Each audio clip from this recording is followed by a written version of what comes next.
பிரியமானவர்களே, இந்த நாளில் உங்களை சந்திக்க நான் மிகுந்த மகிழ்ச்சி அடைகிறேன். இந்த நாளிலே கர்த்தர் உங்களுக்கு கொடுக்கிற வாக்குத்தத்தம் சங்கீதம் 61வது சங்கீதம் 3வது வசனம், Psalm 61 verse 3. நீர் எனக்கு அடைக்கலமும் சத்துருவுக்கு எதிரே பலத்த துருக்கவுமாய் இருந்தீர். நான் விசுவாசிக்கிறேன், இந்த நாளிலே கர்த்தர் உங்களுக்கு நல்ல ஒரு அடைக்கலம். சத்துருவுக்கு எதிராக நீ இருந்திருக்கலாம், ஆனால் அந்த சத்துருடைய கண்கள் உங்கள் மேலே படாதபடி கர்த்தர் உங்களை காத்தார். நான் விசுவாசிக்கிறேன், சில எதிர்க்கு எதிராக நேர் எதிராக அநேக டைமில் உங்கள் சத்துருக்கள் கரத்தில் கர்த்தர் உங்களை காக்கிறவராக இருக்கிறார். இந்த நாளில் நீ தைரியமாக விசுவாசிங்க. கர்த்தர் உங்களை நல்ல ஒரு அடைக்கலமாக இருந்து எந்த ஒரு சத்துருவும் உங்களை பார்க்காதபடி, உங்களை தொடாதபடி, உங்களிடத்தில் பேசாதபடி, உங்கள் வாழ்க்கையில் குறுக்கிடாதபடி கர்த்தர் காத்துக்கொள்வார்.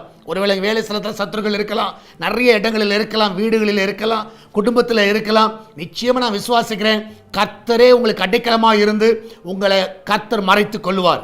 எந்த ஒரு சத்துரு உங்களை பார்த்து பொறாமைப்படாத அளவுக்கு கர்த்தர் காத்து கொள்வார். நீ தைரியமா இருங்க, கர்த்தர் உங்க கூட இருக்கிறார். நன்றி ஆண்டவரே, இந்த வேலைக்காய் சோத்திரிக்கிறோம். வேலை ஸ்தலத்தில், குடும்பத்தில், தனிப்பட்ட வாழ்க்கையில், பிஸ்னஸில் ஆண்டவரே கர்த்தாவே, அது மாத்திரமல்ல ஆண்டவரே, நாங்கள் செல்லுகிற எல்லா இடங்களிலும் எங்களை சுற்றி சத்துருக்கள் இருக்கலாம், எங்களை நெருங்கி கொண்டு இருக்கலாம், எங்களை அழிக்கணும்னு யோசித்து கொண்டு இருக்கலாம், எங்கள் வளர்ச்சியை பிடிக்காமல் இருக்கலாம், எங்கள் மேலே பொறாமைப்பட்டவர்களாக இருக்கலாம், எங்கள் மேல் தீய எண்ணம் கொண்டவர்களாக இருக்கலாம். ஆனால் அவர்கள் எல்லாவற்றிலும் ஆண்டவரே, நீர் ஆண்டவரே எங்களுக்கு அடைக்கலமாக இருந்து ஆண்டவரே எங்களை மறைத்துக் கொள்வதற்காக நன்றி அப்பா. சத்துரு எங்களை பார்க்காதபடியும், எங்களை தொடாதபடி, எங்கள் மேல் மேற்கொள்ளாதபடியும் நீர் எல்லாரும் கர்த்தாவே மத்தியில் எங்களை அடைக்கலமாக இருந்த ஆண்டவரே எங்களை மூடி மறைத்துக் கொள்ளுகிறீர், உங்களுடைய செட்டையில் மறைத்துக் கொள்ளுகிறீர். அதற்காக நன்றி ஆண்டவரே. ஒவ்வொரு ஆசீர்வதிங்கப்பா. என்னால் எந்த ஒரு சத்துருக்கள் அந்த பிள்ளைகளை ஆண்டவரே தொடவே கூடாது. வேலை ஸ்தலத்திலோ, தனிப்பட்ட வாழ்க்கையிலோ, குடும்பங்களிலோ, பிஸ்னஸ்லையோ, வெளிநாடுகளிலோ அவர்கள் இருப்பார்கள் என்றால் ஆண்டவரே எந்த ஒரு சத்துருவை தொடவே கூடாதப்பா. எல்லா இடத்துல ஆண்டவரே அந்த பிள்ளைகளை ஆண்டவர் அற்புதமாய் பாதுகாத்துக் கொள்ளுங்க, அற்புதமாய் விடுதலை ஆக்குங்க, அற்புதமாய் நீங்க அவங்களுக்கு யுத்தம் செய்யுங்கப்பா. நீரே காத்துக்கொள்ளுங்க. இதனால சுகப்பிரசவத்துக்காய் போகிற பிள்ளைகள் நல்ல சுகத்தோடு பிள்ளை பெற்றெடுக்கட்டும். பர்த்டே, வெட்டிங் ஆனிவர்சரி கொண்டாடுகிற பிள்ளைகள் இந்த நாளில் அவங்க வாழ்க்கையில் ஒரு சத்துரு இருக்கக்கூடாதப்பா.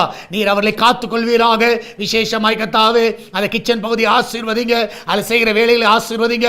அப்பத்துக்கும் தண்ணீருக்கும் எண்ணெய்க்கும் மாவுக்கும் ஆகாரத்துக்கும் ஒரு குறைவு இருக்கக்கூடாதப்பா.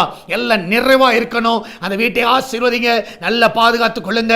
அவங்க போக்கிலும் வரத்தில் எந்த ஒரு ஆபத்து வரக்கூடாது.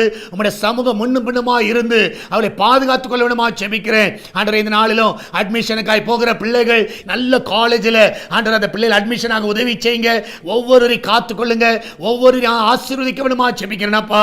ஆண்டவரே, சால்வேஷன் டிவிக்காக ஜெபிக்கிறோம். அந்த தேவையில் எல்லாம் சந்திங்க ஆண்டவரே, ஒரு குறைவு இருக்கக்கூடாது. இதனால கூகுள் பே, போன் பே, பேச்சு மூலமாக காணிக்கைகள், தசமங்களை அனுப்புகிற எல்லாரும் ஆசீர்வதிங்க.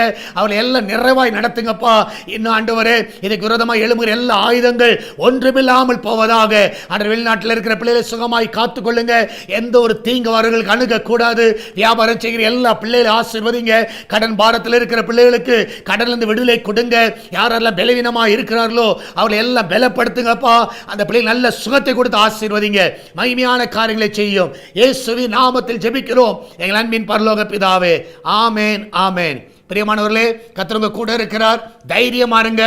கர்த்தர் உங்களை செட்டின் மறைத்து இருக்கிறார். அதில் சத்துரு உங்களை பார்க்க முடியாது. சந்தோஷமா இருங்க. God bless you.